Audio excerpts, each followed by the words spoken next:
Hello, I'm Clint Payne. This is the second video I've been doing for fluids and the last assignment for the class, so let's just end on a high note.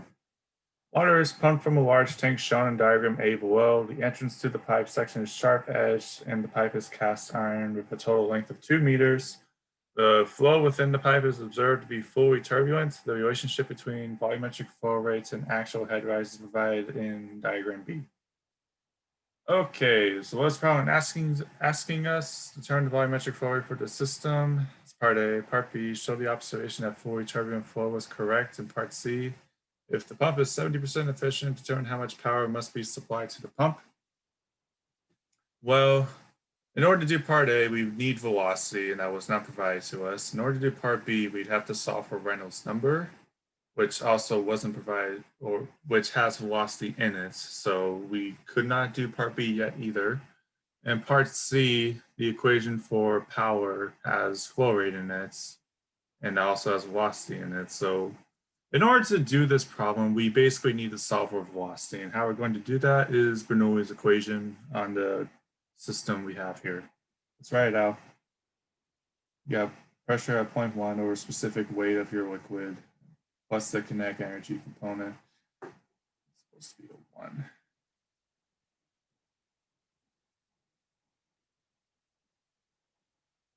Plus the potential energy component. We're going to include head rise in this problem because of the pump component that's a part of our system.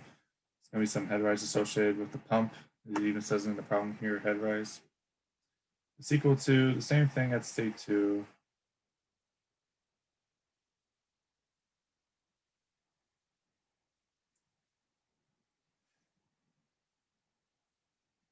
There's going to be some head loss associated with our system because of both the sharp edge and the length of the pump. Okay, so where are we going to put our points looking at our system? I'm going to put them right here and right here. Both of these are exposed to the atmosphere, so that way we don't have to worry about pressure. And if you look at point 1, it has this resting triangle here. So that means the fluid is at rest there, so there's no kinetic energy associated with point 1. Drop that out. We're going to call Z2 the ground, so that way we can cancel out Z2 and have Z1 just be the 6-meter difference between point 1 and point 2. All this cancels out, so now we have an equation of Z1 plus the head rise associated with the pump is equal to V2 squared, the kinetic energy, over 2G plus head loss. Kinetic energy is still here because even though this is exposed to the atmosphere, you're still going to have some water gushing out, so there's going to be kinetic energy associated with the flow coming out of the pipe. All right, so we need to chip away at this equation. Let's first evaluate head loss. There's two types of head loss.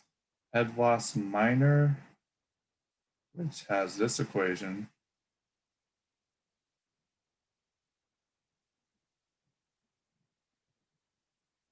And head loss major,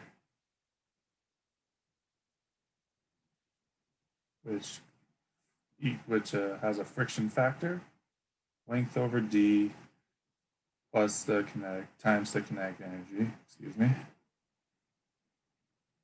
Please tell me my audio was on. All right, good. Okay, so the two types of head loss. So minor head loss is associated with bends in your pipe and certain elements. I have a list of them over here in this diagram. So like by certain elements, I mean like T's, valves, or unions. But in our example, the only minor head loss, I'm starting a little, is going to be from the sharp edge at the entrance here.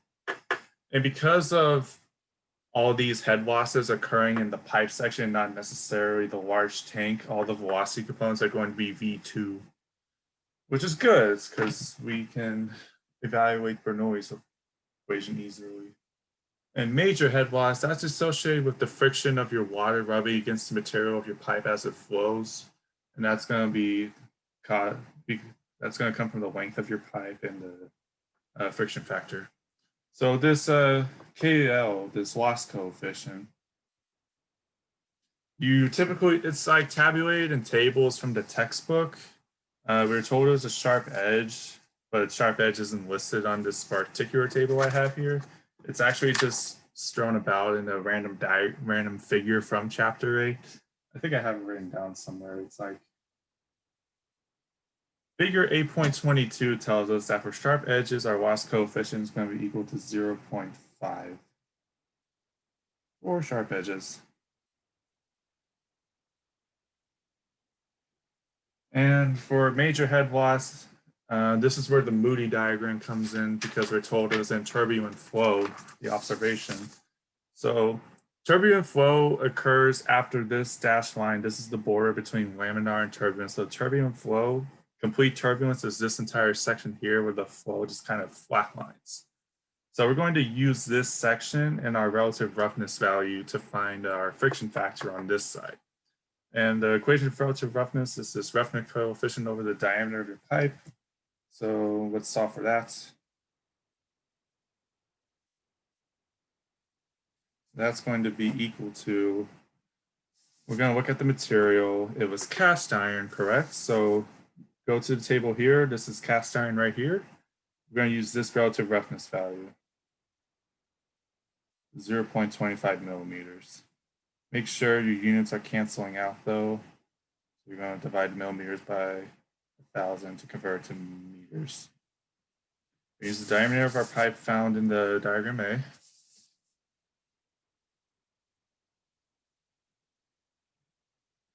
And that should get us, I'm going to pull out my calculator. Over 0.07. That's a little hard to see, but it's it's going to be 0.00357. Okay, so coming back up to the table, I'd say the friction relative roughness is going to be a little bit below 0.00 around here. So then we take out our straight edge.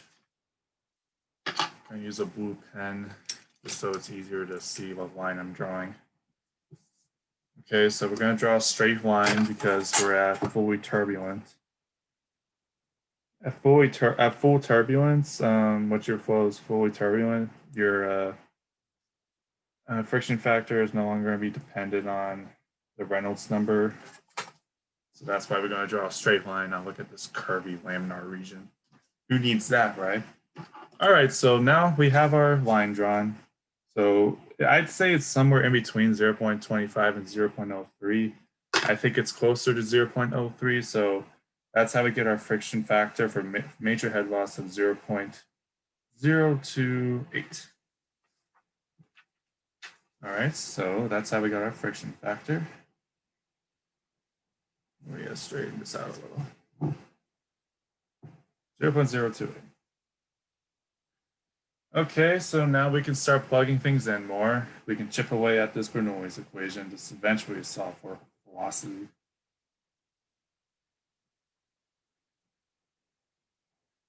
You gotta include both minor and major head loss. So 0.5 V2 squared over 2G. And the minor head loss, the 0.028 times length over D times the kinetic energy again. Okay, so the only issue we have now before we can start plugging everything in is this head rise component here because we only have one equation and two unknowns. We want to solve for velocity, so we're going to have to evaluate this first. This is where figure B comes in. It relates flow rates and head rise. So flow rate, the equation for that is velocity times area. So we know area because we know the diameter of the pipe. So we're going to manipulate this head rise equation to have it include the V2. To do that, we're going to do head rise is equal to 22,000. Okay, so we're going to have V2 in here, of course. Then area, so that's going to be pi over 4, the diameter square. That is also going to be square. So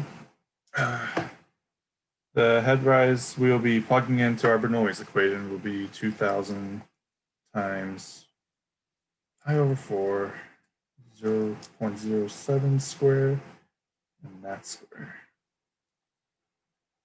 That's going to be about 0.02962. That'll be 20 minus V2 times 0.0296.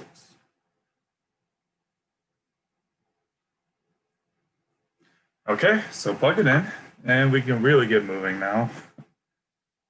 I'm going to plug in my Z1. I'm going to plug in my head rise.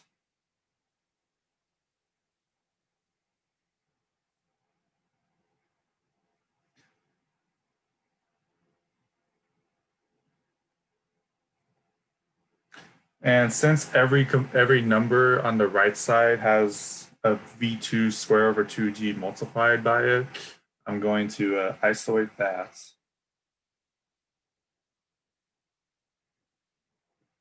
And then we're going to have 1 from just the kinetic energy.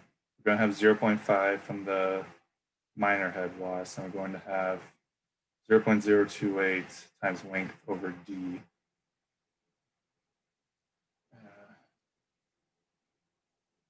So this will be our equation. I'm going to plug things in now. So that's Z1. We remember from before, it's the difference between 0.1 and 0.2, that's 6. 2G, that's going to be the gravity constant. So 2 times 9.8 meters per second square. And then length over d, that's just going to be the ratio of the length, which was 2 meters, over our diameter, 0.07 meters. So the meters cancels out. Okay, so let's do some math. 26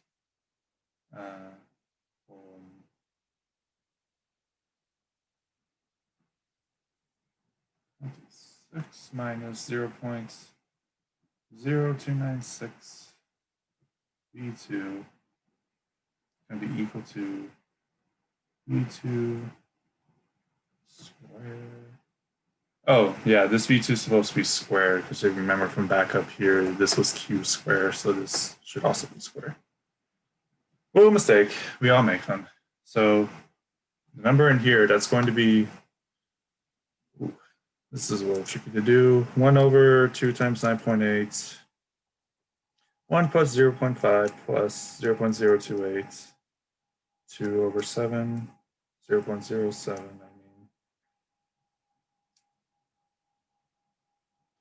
And that will get us a value of 0.11735.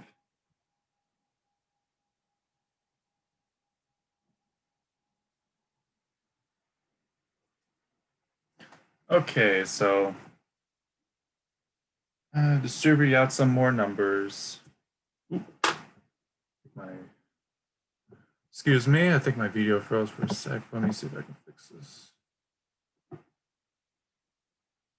I'm going to have to stop screen share for a minute. Let me just ignore this part of the video. Technical difficulties.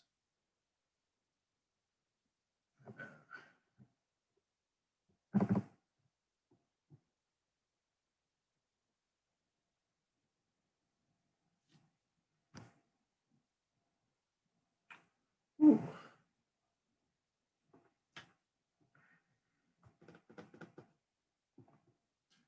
Jeez. Anyway.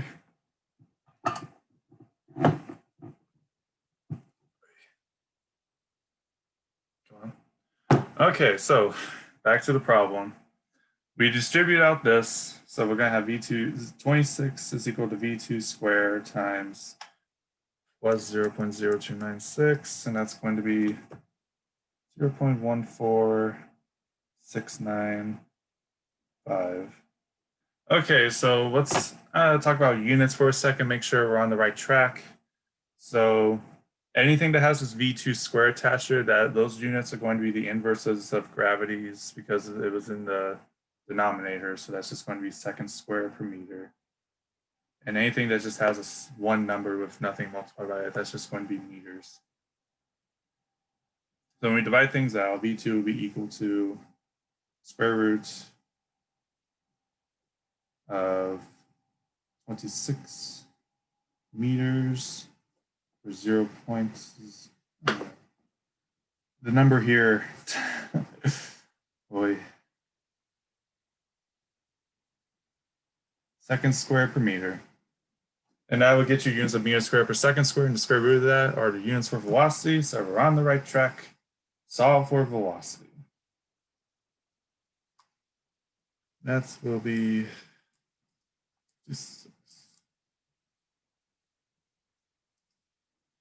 having trouble. 26, 0.14695. Now get you a value of 13.3 meters per second. Woo! We have finally found velocity, so we can do everything in this problem now. So solve for flow rate. V is equal to QA. I mean, the other way around. Q is equal to VA. Simple as plugging it in.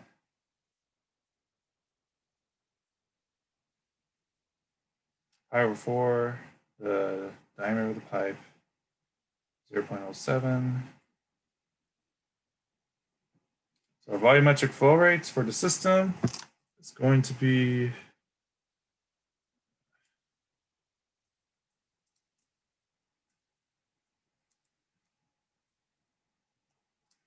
will be 0.0512 meters cubed per second. Whew, finally got here. Took us a little bit. Don't worry, part B and C are going to be like a quarter of the length. Let's just finish this off. So, show that the observation of fluid turbulent flow was correct. We're going to calculate Reynolds numbers. So Reynolds number is a unitless number meant to represent the flow of your fluid. Its equation is V, the velocity, times diameter over kinematic viscosity of your fluid. So if Reynolds numbers are below 2000 in pipe flow, that is considered laminar flow. And after that, from the ranges about 2000 to 4000 is sort of a transition between laminar to fully turbulent. So to prove that the observation of fully turbulent flow was correct, we're just going to plug it in. And if our Reynolds number is well beyond 4,000, then it is in, then fully turbulent flow did occur in the system. Viscosity. So we were not provided the temperature for the water. I'm just going to use the standard one from a table in the book. 0.112 e to the negative 6 meters squared per second. All the units cancel out. So our Reynolds number is going to be 13.3 times 0.07 over 1.12 e to the negative 6. It is well over 4,000 or 2,000. So Reynolds is well greater than 2,000 or 4,000. It is fully turbulent.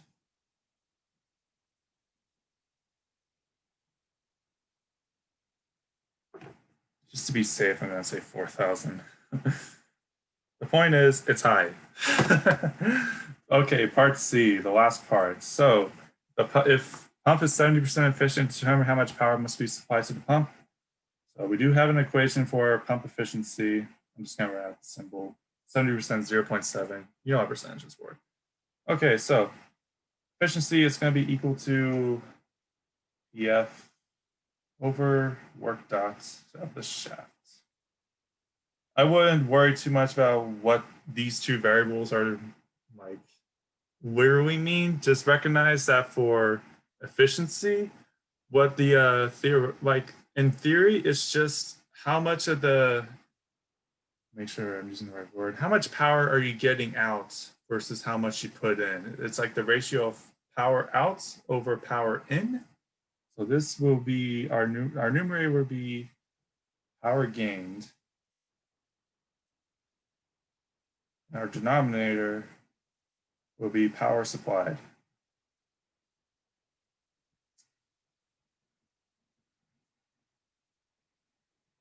Okay, so so power gained and power supplied have the same equation actually. It's rho g, the flow rate, and the head rise all multiplied together. So we're just going to solve for power supplied by making the power gained relative to the efficiency and what that's going to look like. So power supplied, the equation for that is just going to be power gained divided by our efficiency value. Okay, so equation for power gained, I just said it. Rho g, q, head rise, and the pump. So we're going to plug everything in now. Rho is 9.8 meters per second square. Just heard my doorbell ring. Oh, wait. G is 9.8, excuse me, that's gravity. Rho is density of your fluid, in our case, water, 999 kilograms per meters cubed. Then our Q is going to come from part A. It was 0.0512 meters cubed per second. Running out of room here. We're going to use the head rise equation from the figure B, and it's a relationship between Q and head rise. So even though we're going to do Q squared, the units are just going to be the meters of head rise. All right, so multiply that. And that will be 20 minus 2,000 times the Q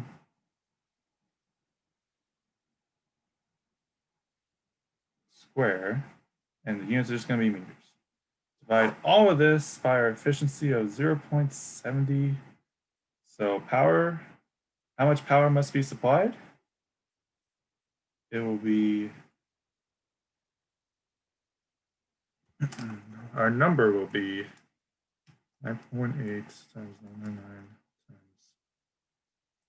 the Q times 20 minus 2,000,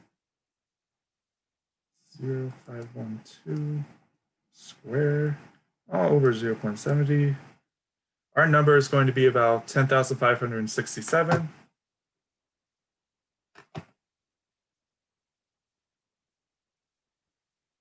Always save the units for last.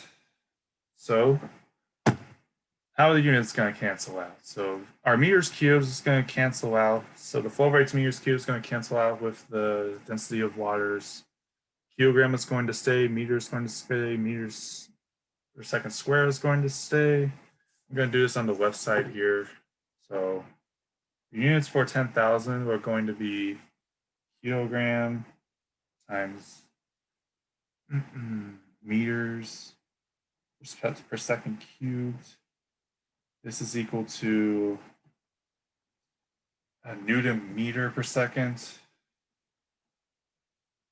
which is equal to a joule per second. And a joule per second is equal to a watt. And then we're just going to convert watts into kilowatts. We're just going to divide by 1,000.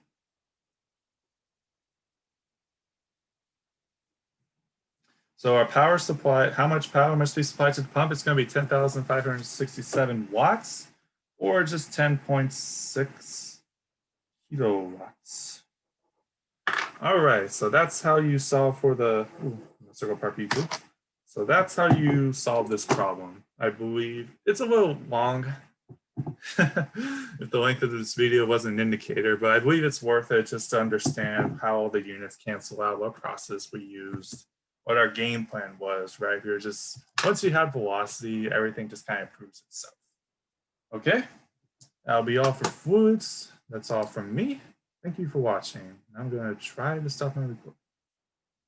See ya.